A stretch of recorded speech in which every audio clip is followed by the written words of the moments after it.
네, KT 채용 비리를 수사하고 있는 검찰이 의혹의 출발점이었던 자유한국당 김성태 의원의 소환 여부를 검토하고 있습니다.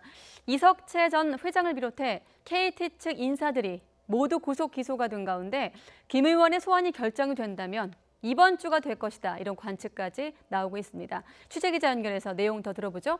김태민 기자. 네, 사회부입니다. 네, 김성태 의원, 그럼 검찰의 소환 조사를 받는 건가요? 네, 우선 검찰은 정해진 계획이 없다며 신중한 태도를 보이고 있습니다.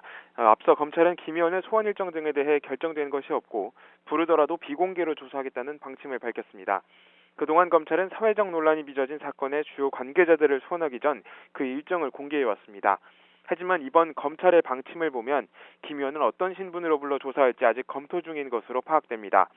올해 초 KT 채용 비리 의혹 수사에 착수한 검찰은 이석채 전 회장을 비롯해 당시 인사 담당 직무를 맡았던 임원 등을 모두 구속해 재판에 넘겼습니다. 또 부정 채용 청탁자로 드러난 11명 가운데 모두 9명을 참고인 신분으로 조사했습니다.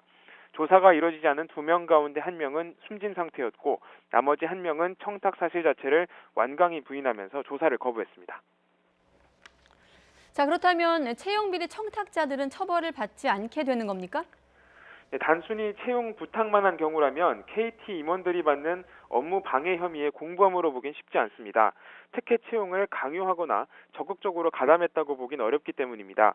김성태 의원 역시 채용 청탁 자체가 없었다고 주장하며 검찰 수사에 정치적 의도가 깔렸다는 의혹을 제기하고 있습니다. 하지만 김 의원의 경우는 다른 청탁자와 사정이 조금 다릅니다.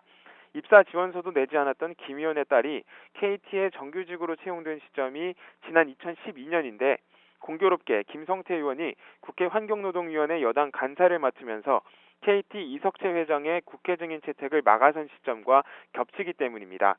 따라서 검찰은 김 의원과 KT 측이 이석채 회장의 증인 채택을 두고 부정한 청탁을 오갔는지를 집중 수사 벌였는데요.